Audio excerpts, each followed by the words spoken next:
Dimanche 17 décembre sur RTI2. Madame, Monsieur, bonjour. Soyez les bienvenus. Place au titre. Dans l'escale 225 de ce jour, la rédaction de RTI2 s'est intéressée à une réserve naturelle. Il s'agit de Dahlia Fleur, cet autre poumon vert du Grand Abidjan. Et puis, référendum constitutionnel au Tchad et les Tchadiens sont appelés aux urnes. Une fois de plus, soyez les bienvenus. L'escale 225 nous conduit dans le Grand Abidjan. Il s'agit de la dernière née des réserves naturelles de Côte d'Ivoire, déclarée domaine d'utilité publique en 2007 et ensuite confiée à l'OIPR. Cette réserve que vous verrez dans quelques instants est la seule et unique réserve favorable à la recherche scientifique. Tout visiteur en quête de tranquillité et d'air pur en ressort comblé. Nous parlerons une fois de plus de la réserve naturelle de Dahlia Fleur dans ces images.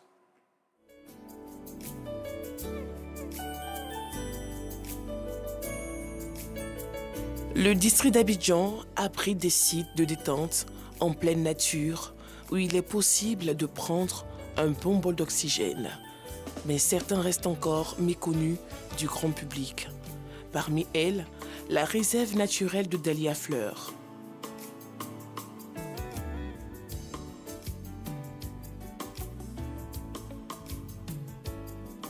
Située sur l'ancienne route de la commune de Bingerville, cette réserve encore verdoyante est une destination de choix pour tous les amateurs de nature et de randonnée.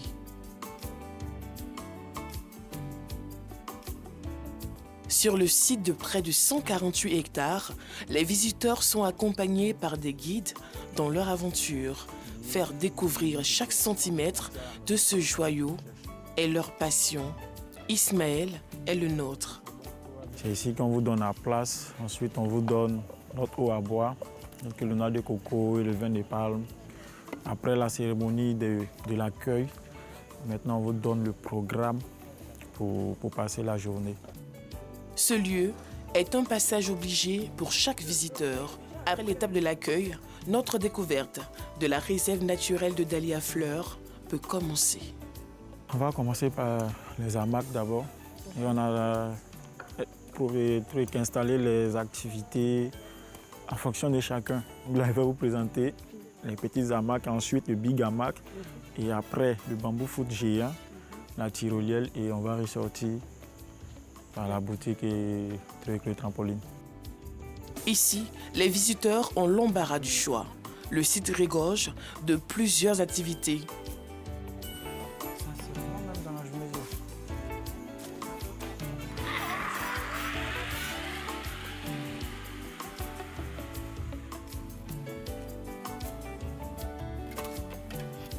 À tout ça s'ajoute le site des contes. Nous nous prêtons au jeu. C'est Cet espace encore verdoyant et sauvage a une histoire. Et c'est le colonel Zrignon de l'Office ivoirien des parcs et réserves qui se fait un plaisir de la raconter. Nous avons 3 circuits à l'intérieur de la réserve. Il y a un circuit qui fait environ 1,5 km, c'est le plus petit. Il y a un qui fait 3 km. Il y a un autre qui fait 5 km. Ça dépend. Il y a des randonneurs qui arrivent. Ils peuvent parcourir 5 km. Et il y a le plus grand circuit qui fait 15 km. À l'époque, le premier gestionnaire de la réserve était en italien. Il repose sur le site. Feu le président Félix Houphouët-Boigny lui a confié cet espace dans le but de produire des fleurs. Et donc, ils se sont dit, bon, le jour tu étais fatigué ou bien si l'âge te lâche ou bien pour des raisons quelconques, si tu devais partir dans d'autres pays, l'espace doit revenir à l'État de Côte d'Ivoire. Et donc, à sa mort en 2001, le domaine Dahlia Fleur, disons, a fait retour dans le domaine public de l'État. La réserve reste fidèle à ses origines. Des fleurs y sont cultivées. En témoigne cette floriculture. Ici, vous avez les crotons et les orchidées. Vous avez 3 espèces d'orchidées ici. Il y a cette espèce qui donne les fleurs rouges, il y a l'autre espèce qui donne des fleurs blanches, et puis il y a l'autre espèce au bout là-bas qui donne des fleurs étalées, plus ou moins roses. Également à quelques mètres de là, pousse une rare variété de bambous. Nous avons l'honneur de vous présenter le bambou géant, dont la circonférence fait pratiquement 30 cm.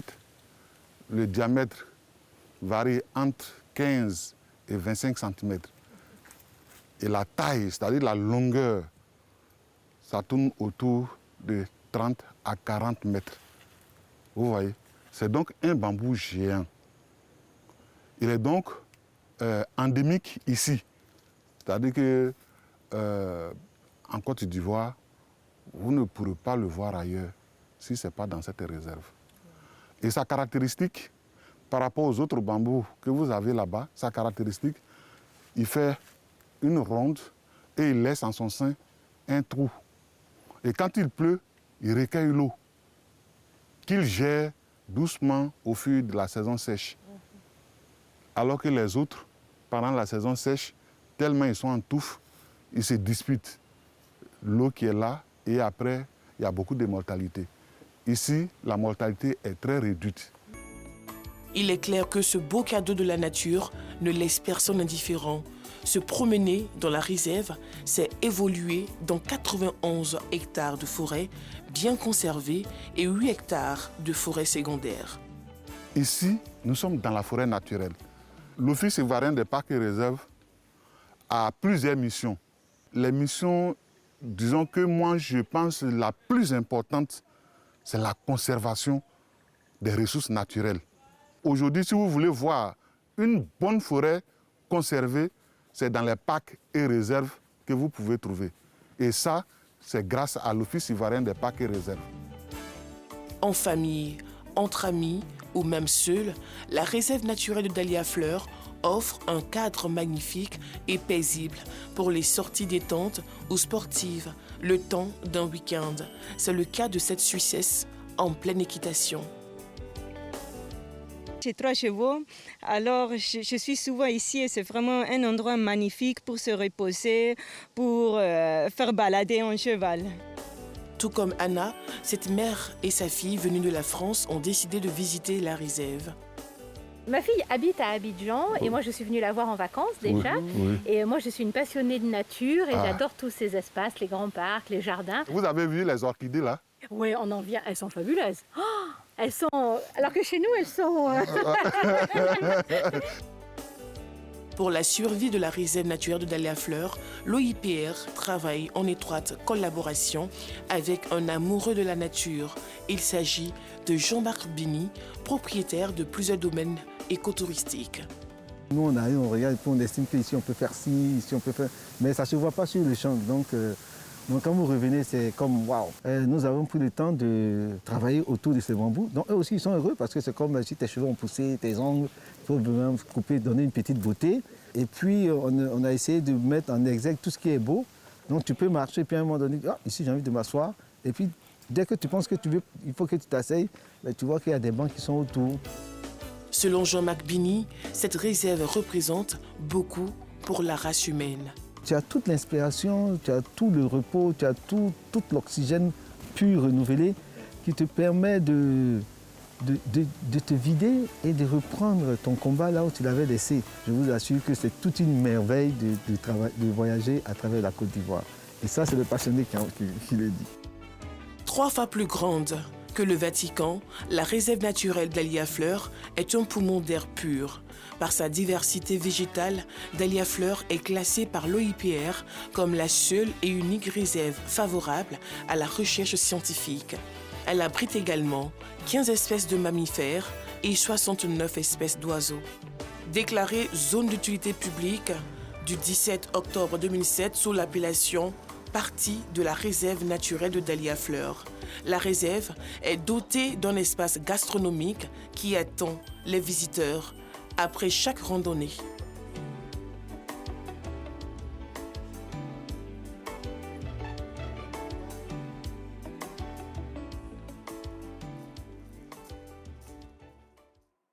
Cette forêt entourée des opérations immobilières joue un rôle crucial à permettre à toute la population, aux visiteurs de non seulement s'égayer, mais aussi et surtout de préserver sa santé. C'est un reportage à suivre sur les canaux digitaux de la RTI.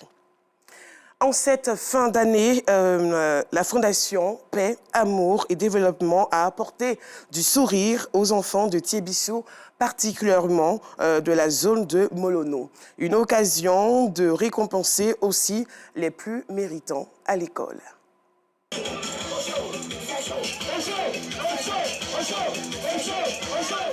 Les fêtes de fin d'année s'approchent à grands pas et les communautés villageoises ne veulent pas rester en marge de ces festivités. Les enfants du village de Molono, dans la sous-préfecture de Thiébissou, ont reçu la visite de la Fondation Paix, Amour et Développement pour Thiébissou, PADS.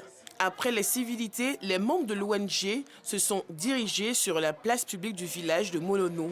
C'est à cet endroit du village que ces populations rurales reçoivent un soutien à la veille des fêtes de fin d'année. Vous savez, c'est un sentiment de joie et de fierté qui nous anime. Ce sont des choses qui se passent rarement ici à Thiébissou, précisément dans la sous-préfecture de Molono. Donc en tant que filles et fils de cette localité, il était important pour la Fondation Paix, Joie et Développement pour Thiébissou d'apporter un peu de gaieté à ces enfants en cette fin d'année et surtout récompenser les plus méritants en classe. Leurs enfants, au nombre d'un peu plus de 300, reçoivent des gadgets et des jouets. Cette action est bien accueillie. Le 6 décembre dernier, le gouvernement a ordonné la fermeture de 1022 cliniques privées exerçant dans l'illégalité. Depuis lors, l'État a renforcé les exigences quant à l'ouverture de cliniques privées dans le pays. Aujourd'hui, les professionnels du secteur désirent répondre positivement aux prescriptions du gouvernement. C'est dans cette veine que les promoteurs d'une clinique située à Cocody ont offert à la population un plateau technique de dernière génération. Clément Boko. Un nouveau-né dans l'univers des centres de santé. Nous sommes dans la commune de Cocody, à Diorogobité, où la clinique médico-chirurgicale Cyrine ouvre officiellement ses portes. Un centre médical qui entend offrir un plateau technique moderne pour mieux répondre aux besoins de santé des populations.